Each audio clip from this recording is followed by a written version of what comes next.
We're talking to Mohamed Dayem, Committee to Protect Journalists here in New York. He runs the Middle East and North Africa program. Sharif Abdel Kouddous in Cairo. Sharif, you have been reporting for the last week, bringing us video reports when the networks were only on the telephone. It has been truly remarkable. And when you couldn't do that, you were tweeting even when the internet was totally down. But talk about journalists on the ground.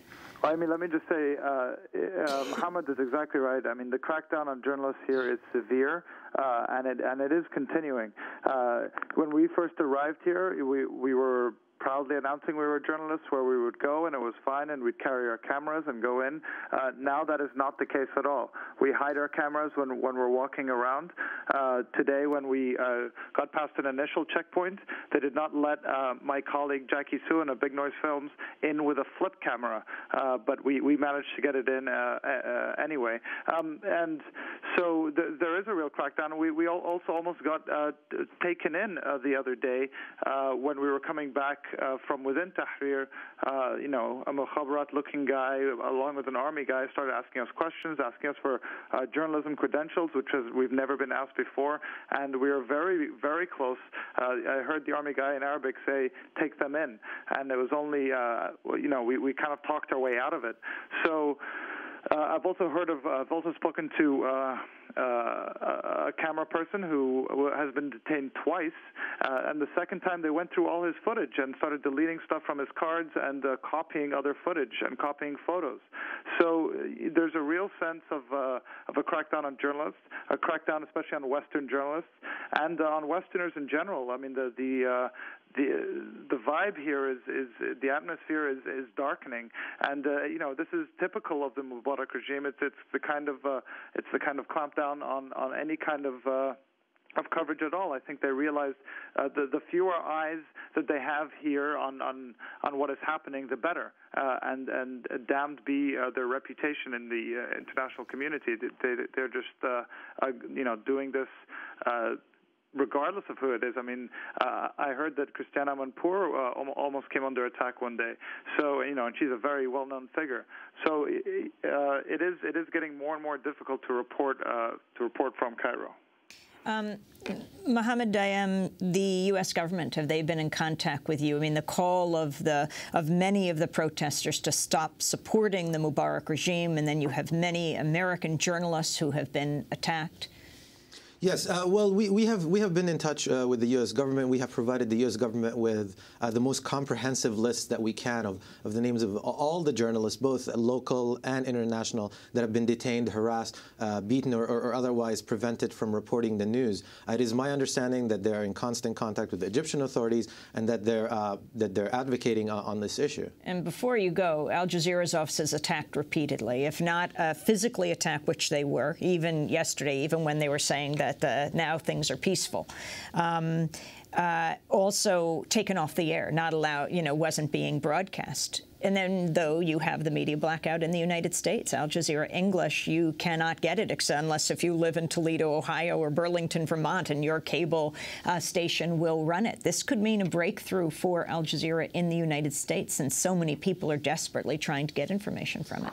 Yeah, it may very well be. I'd like to focus on the actual attacks on Al Jazeera. The Egyptian government has done really everything they can to get Al Jazeera off of the air, and fortunately they have failed. And they've done this to a lesser extent with other international media.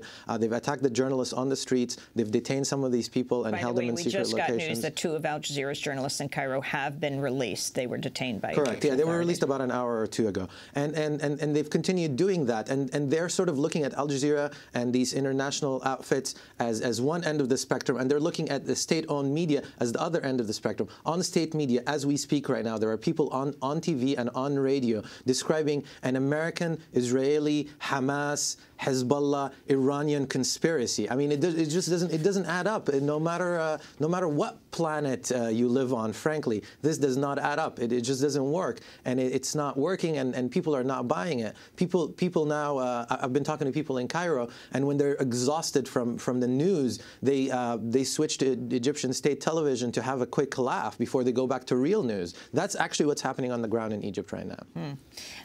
We're going to go to break, then come back. Mohamed Abdel Dayem, Dayem, thank you so much for being with us, coordinator of the Middle East and North Africa program at the Committee to Protect Journalists.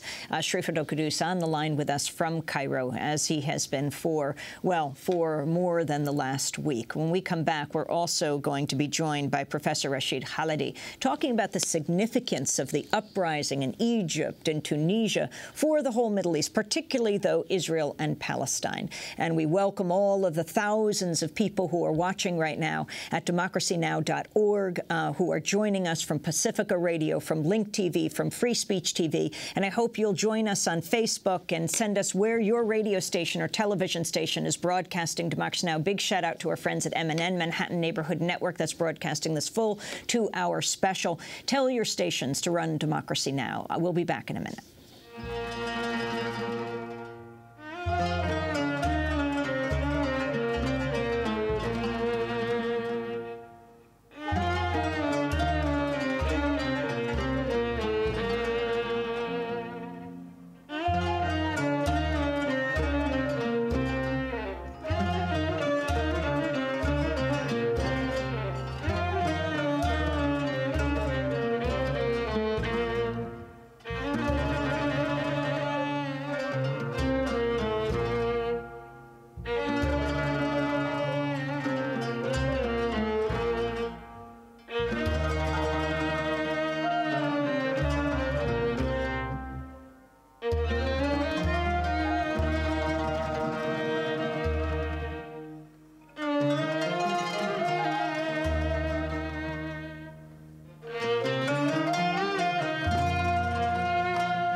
Here on Democracy Now!, democracynow.org, the War and Peace Report, Uprising in Egypt, a special Democracy Now! 2-hour broadcast. I'm Amy Goodman in New York. Sharif Kouddous is with us in Cairo as hundreds of thousands of Egyptians took to the streets Friday, continue to be there today. Solidarity rallies were held throughout the Middle East and around the world. Thousands marched in countries including Jordan, Iran, Turkey, Lebanon, and Malaysia. In Tunisia, hundreds gathered outside the Egyptian embassy in the capital, Tunis.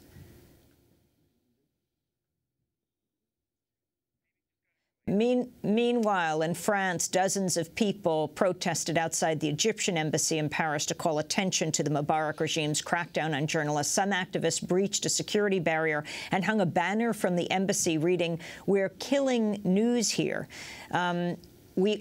The Palestinian Authority continues to ban solidarity rallies for Egypt in the occupied West Bank. In other news from the region, the Israeli Prime Minister Benjamin Netanyahu announced he intends to begin talks with Palestinian officials on tapping large gas reserves off the Gaza coast. Netanyahu discussed the plan in an appearance with quarter envoy and former British Prime Minister Tony Blair. Critics have speculated that Israel's 3-week assault on Gaza beginning in December 2008 was in part motivated by an intent to cement control over the reserves. Meanwhile, in news from Iraq, Prime Minister Nouri al-Maliki has announced he won't seek re-election when his second term ends in 2014. We're joined right now by Rashid Khalidi, the Edward Said Professor of Arab Studies at the Department of History, Columbia University. Professor Khalidi, welcome to Democracy Now!, the significance of this uprising. It's good to be back. You guys are doing a wonderful job. This is the end of a very long, dark night in the Arab world. I mean, we have suffered through decades of autocracy, kleptocracy, absolute monarchies, and it sometimes seemed like it would never end. And thanks to the Tunisian people, thanks to a man who set himself on fire 6.5 weeks ago, suddenly there's a viral contagion of a desire for freedom, a desire to end this old, decrepit Arab order. It's quite remarkable. We don't know, of course, where it's going to go. It may, of course, be very messy. But the passions that have been unleashed, I think, are going to be very hard to put back in the bottle. Something fundamental seems to have changed in the Arab world.